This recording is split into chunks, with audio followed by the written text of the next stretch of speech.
अस्सलाम वालेकुम students, welcome back to my YouTube channel. Hope आप सब लोग खैरियत से होंगे।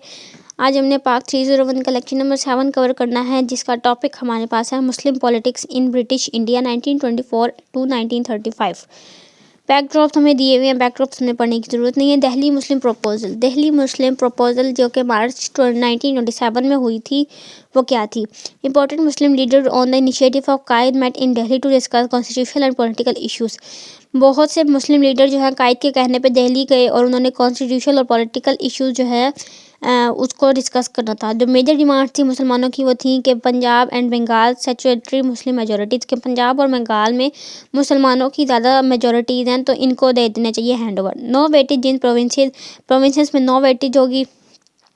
Sindh in to be separated from Mumbai, Sindh को मुंबई से सेपरेट किया जाएगा। Constitution reform in NWFP, constitution reform जो है वफाक में जो है बनाई जाएंगी। ठीक है। 1/3 सीट इन सेंट्रल लेजिस्लेटिव में 1/3 सीट दी जाएगी।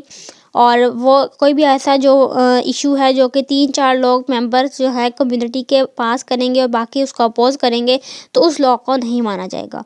ठीक है। बट सेपरेट इलेक्टोरेट का इन्होंने कहा था कि हमें अलग वोट करने का हक दिया जाए।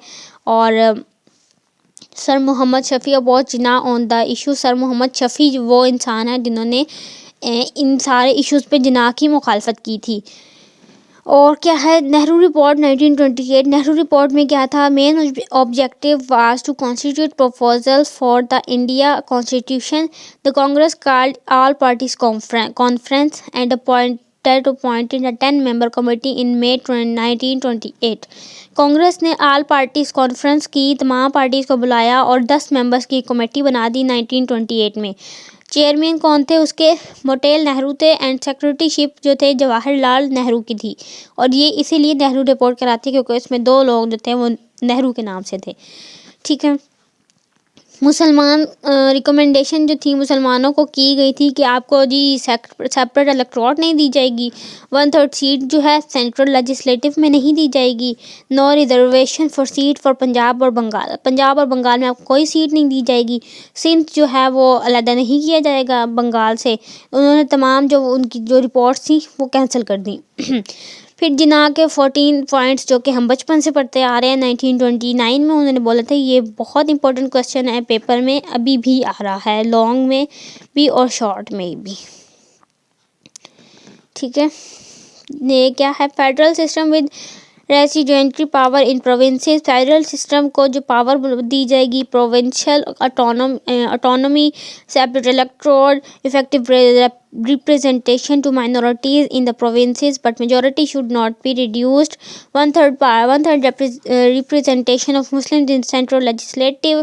provincial मतलब provincial autonomy मतलब उनकी जो provincial की सारी पावर है वो मुसलमानों को दे दी जाए। सेपरेट इलेक्टोरेट दिया जाए, माइनॉरिटीज़ को हक दिया जाए कि वो अपनी जो रिप्रेजेंटेशन है उनको करवा सकते हैं। 1/3 सीट दी जाए लेजिस्लेटिव में, 1/3 सीट दी जाए कैबिनेट में। नो चार्ज बाउंड्रीज के मतलब पंजाब और बंगाल में जो है बाउंड्रीज हैं वो नहीं बनाई जाएंगी। जिसका जो दिल चले वो कर सकता है। रिलीजियस मतलब वो जो अपनी इबादत करना चाहते हैं वो कर सकते हैं। कोई भी लॉ जो कि 2-3 बंदे डिक्लेयर करेंगे उसको नहीं माना जाएगा। सिंध जो है उसको सेपरेट प्रोविंस बनाया जाए। रिफॉर्म्स करवाई जाएं NWFP पे एंड पंजाब बलोचिस्तान में। Muslim representation to government job, मुसलमानों को गवर्नमेंट जॉब दी जाएंगी। Constitutional safeguard for Islamic culture and civilization, Islamic culture और सिविलाइजेशन, एजुकेशन, लैंग्वेज वगैरह के लिए सेफगार्ड उनके बुनियादी इकदाम उठाए। No constitution amendment unless all constitutional unit of federal agree to it, जब तक कॉन्स्टिट्यूशन के तमाम मेंबर एक एग्रीमेंट पर राजी नहीं होंगे उसको एग्रीमेंट को माना ही नहीं जाएगा। फिर है साइमन कमीशन। साइमन कमीशन क्या है जी? British government sent a commission to seek the opinion of Indian on the future shape of constitutional agreement. It arrived in India. British ने जी एक इंडियंस का जो है कॉन्स्टिट्यूशन एग्रीमेंट भेजा।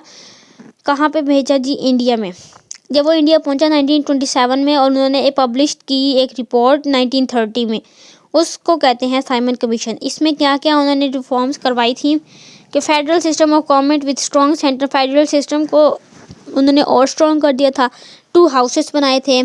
ठीक है। डयार्ची सिस्टम को उन्होंने ख़त्म कर दिया था। More powers of to provincial government को ज़्यादा पावर्स दे दी थी। गवर्नर जो है वो अपने जो दिन के काम थे उनमें इंटरफेयर नहीं कर सकता था। और जो कॉन्स्टिट्यूशन चेंजेस थी, जो कायदे-आज़म ने भी कहा था, NWFP में बनाई गई थी। फिर है जी राउंड टेबल कॉन्फ्रेंस, गोलमेज कॉन्फ्रेंस। 3 हुई थी, 1930 में, 1931 में और 1932 में। First session of the conference, first में क्या हुआ था, मोहम्मद अली जिन्ना, सर शफ़ी मौलाना, मोहम्मद अली जौहर, ज़फ़रुल्लाह खान पार्टिसिपेट किया था इन्होंने, ठीक है। सेकंड कॉन्फ्रेंस में मौलाना मोहम्मद अली जौहर डाइड, मर गए थे। इस पहली कॉन्फ्रेंस के बाद Iqbal Jinnah and other participate in second conference, दोनों इन्होंने की थी। और गांधी ने कांग्रेस को रिप्रेजेंट किया था। और इसके की इश्यूज जो थे वो थे फेडरेशन एंड माइनॉरिटीज़। ये क्विज में पूछ सकते हैं या MCQ में भी पूछ सकते हैं। The annual award, August 1932, prime minister Ramsay McDonald announce the communal award. Prime minister Ramsay McDonald ने क्या किया था, कम्युनल अवार्ड को अनाउंस किया था। उसमें इन्होंने ये सारी बातें बताई थी। सेपरेट इलेक्टोरेट दिए जाएंगे माइनॉरिटीज़ को, वेटेज दी जाएगी माइनॉरिटीज़ को, नो मुस्लिम माइनॉरिटीज़ इन बंगाल, मेजॉरिटी जो है पंजाब और बंगाल में नहीं होगी कोई भी। 1/3 सेपरेट रिप्रेजेंटेशन, 1/3 जो है सीट दे दी थी उन्होंने मुसलमानों को। 1/4 सेपरेट रिप्रेजेंटेशन इन सर्विसेज, मतलब उन्होंने जॉब्स वगैरह भी दे दी थी उनको, जो कायदे-आज़म ने मांगी थी। सिंध को प्रोविंस बना दिया था। फिर है जी पूना पैक्ट। पूना पैक्ट क्या था, ये है जी, Congress express strong reaction against the right of separate electorate to the Indian minorities. Congress ने जी बहुत बड़ा इकदाम उठाया कि जी इंडिया को माइनॉरिटीज़ में क्यों उन्होंने गिना है, specially to the low caste Hindus from Gandhi named Harijan sons of God. Harijan का मतलब है सन्स ऑफ गॉड, MCQ में पूछ सकते हैं। वो लोग जो कि मतलब लो कास्ट के थे, हिंदू मतलब गांधी के नाम से थे। हार्जियन मतलब सन्स ऑफ गॉड, खुदा के जो हैं बच्चे, ठीक है। उनको जो है इस बात से बहुत वो हुआ था कि हमें माइनॉरिटीज़ में सेपरेट इलेक्टोरेट क्यों दिया गया, भाई हम लोग भी तो उनके इक्वल ही तो हैं। फिर थर्ड राउंड टेबल कॉन्फ्रेंस हुई थी। इसमें भी इश्यूज वही थे जो कि पहले 2 में थे, कॉन्फ्रेंसेस में थे, लेकिन वो सॉल्व नहीं हुए थे। It was poorly attend conference, ये बहुत ही बुरी कॉन्फ्रेंस रही थी। कायदे-आज़म ने पार्टिसिपेट नहीं किया क्योंकि वो लंदन में थे। गांधी ने पार्टिसिपेट नहीं किया और उसकी कोई वजह भी नहीं थी कि उसने पार्टिसिपेट नहीं किया, उसने ऐसी फजूल में छोड़ दिया। White paper on constitutional proposal. White paper constitutional proposal क्या है, ब्रिटिश गवर्नमेंट ने एक स्मॉल डॉक्यूमेंट जारी किया था जिसको वाइट पेपर प्रपोजल कहते हैं, जो कि मार्च 1933 में जारी किया था। Government of India act. Government of India act कब हुआ था, 1935 में हुआ था। इसमें और याद रखने वाली कोई भी बात नहीं है। नेक्स्ट लेक्चर नंबर 8 स्टार्ट हो गया है। नेक्स्ट लेक्चर में मिलेंगे। टिल देन अल्लाह हाफिज़।